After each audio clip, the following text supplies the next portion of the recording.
केसरकरांच्या मुलांना एसीत बसू द्या, पण केसरकरांचा मुलगा जर भाऊ जर शेती करत असेल तर त्याचा मुलगा झाडाखाली बसू द्या, पण दोघांची एक्झाम सिस्टम एकच असावी। तुम्ही 65 वर्ष झाल्यानंतर म्हाताऱ्या माणसाला म्हणता एसटीचा मोफत देतो, आणि जी कॉलेजची मुलं आहेत मुली आहेत त्यांना मात्र शिक्षण फ्री देत नाही। अजून आत्राम साहेब आदिवासी पाडे सुधारले नाहीत, आदिवासी अधिकारी आणि आदिवासी मंत्री सुधारला जातो। एखादा रस्ता नाही जरी चालेल, एखादी मेट्रो नाही झाली तरी चालेल, पण शिक्षणावर जर बजेट जास्त दिलं तर त्या राज्याचा त्या देशाचा पाया मोठा होतो, मजबूत होऊ शकतो। आज समान नीती आहे का?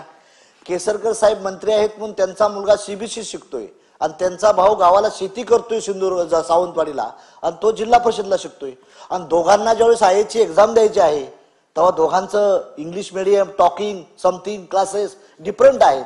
आमचं म्हणणं आहे केसरकरांच्या मुलांना एसीत बसू द्या, पण केसरकरांचा मुलगा जर भाऊ जर शेती करत असेल तर त्याचा मुलगा झाडाखाली बसू द्या, पण दोघांची एक्झाम सिस्टम एकच असावी, एकच समान नीती असावी।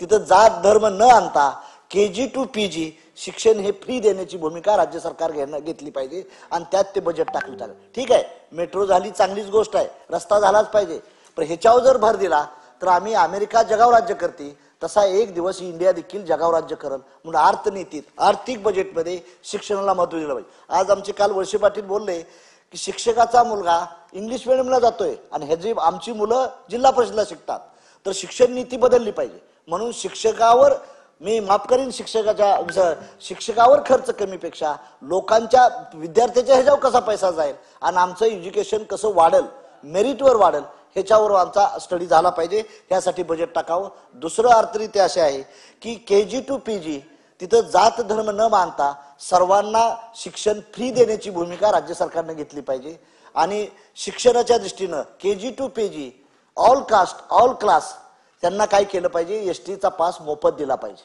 तुम्ही 65 वर्ष झाल्यानंतर म्हाताऱ्या माणसाला म्हणता एसटीचा मोफत देतो, आणि जी कॉलेजची मुलं आहेत मुली आहेत त्यांना मात्र शिक्षण फ्री देत नाही। हा अजब कार्य आहे। आम्हाला फ्री शासन नको आहे, आमची ताकद एवढी वाढली पाहिजे की आमच्या आई वडिलांना 20,000 रुपयाची राईस प्लेट खाल्ली पाहिजे। ही ताकद वाढवण्यासाठी आमच्या राज्य सरकारनं केंद्र सरकारनं प्रयत्न केला पाहिजे। म्हणून education and health is the important factor for our community. सामाजिक विकासाची भाषा करतो आम्ही, आदिवासीचं बजेट बघतोय, ओबीसीचं बजेट बघतोय, एससीचं बजेट बघतोय। अजून आत्राम साहेब आदिवासी पाडे सुधारले नाहीत, आदिवासी अधिकारी आणि आदिवासी मंत्री सुधारला जातोय। तिथं आजही 100% गडचिरोलीच्या गावात आहेरी नावाच्या तिथं गावात तिथं देखील आज बजेट जात नाही। त्या माणसांची आज अवस्था बेकार आहे। आम्ही राज्यकर्ते आहे, आम्ही आमदार आहे, मिनिस्टर आहे, सर्व आहे, आम्ही सारं घर भरू शकत नाही। ही सात्विकता ही चोखण्यासाठी एक SIT नेमावी। आदिवासीची डेव्हलपमेंट झाली की नाही, SCची डेव्हलपमेंट झाली की नाही, आणि ओबीसीची तर अवस्था एवढी जगात बेकार आहे, त्याला आई नाही बाप नाही। या देशामध्ये 54% ओबीसी राहतो, त्याला 9.3% फक्त भागीदारी मिळालेली आहे। सामाजिक न्यायाची भूमिका सभापती महोदय, दिस इज इम्पॉर्टंट सब्जेक्ट।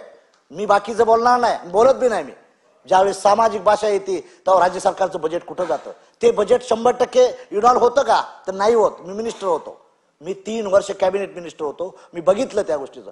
म्हणून SCचं बजेट, STचं, ओबीसीचं तर काय 54% भागीदारी म्हणतोय, लोकसभेत सदस्य नाही, विधानसभेत नाही, विधान परिषदेत नाही, IAS नाहीत, IPS नाहीत, व्हाईस चान्सलर नाहीत, चान्सलर नाहीत। ही अवस्था कोणी केली? कोण ह्याला जिम्मेदार आहे? मग झारीचे शुक्राचार्य कोण आहेत याचं शोधन करावं। माझ्या आपल्या माध्यमातून एवढीच आहे। दुसरी गोष्ट आहे की ओबीसी समाजाची भागीदारी नाकारण्यात आलेली आहे। कुणी नाकारली? कोण? एकाच आम्ही एक्झाम करत नाही, नाकारणारे दोघे बी आहेत, नाहिरे वर्गाचे बी आहेरे वर्गाचे बी। ह्याचा अभ्यास झाला पाहिजे। आणि दुसरी गोष्ट, ज्या समाजाबद्दल आपण धनगराबद्दल ओबीसी बद्दल बोलतो, आदिवासीला धक्का लागू नये, आदिवासींचा हक्क मिळावा त्यांना। पण ज्याच्यासाठी 22 योजना केल्या होत्या त्यात एकाही ह्या 10 वर्षात एकाही योजनेला 5 पैसे मिळालेले नाहीत। हजार कोटीचं बजेटाचं डिक्लेरेशन केलं पण प्रत्यक्षात काहीच मिळालं नाही। म्हणून आमची विनंती आहे, जर तुम्हाला डिक्लेअर करायचं आहे तर परीक्षा द्यायचा प्रयत्न करा, नाहीतर फोकट डिक्लेमेशन करू नका। एवढीच आपल्या माध्यमातून विनंती आहे। एज्युकेशन, शिक्षण, हेल्थ आणि सर्व शेतकऱ्यांची अवस्था, शेतकऱ्याचे आम्ही मंत्री पोरं, शेतकऱ्याचीच पोरं मंत्री आहे। आम्हाला दर द्यायचा अधिकार नसेल, अधिकारी IAS ऑफिसर ठरवत असतील तर ते मंत्रीपद काय कामाचं आहे आमच्या? आम्ही मंत्रीपद असून जर आम्हाला दर देता येत नसेल, ह्याचं चिंतन आणि मनन जावं। हे NDA आणि UPA दोघांना देखील आमचा सज्जड इशारा आहे। Thank you sir.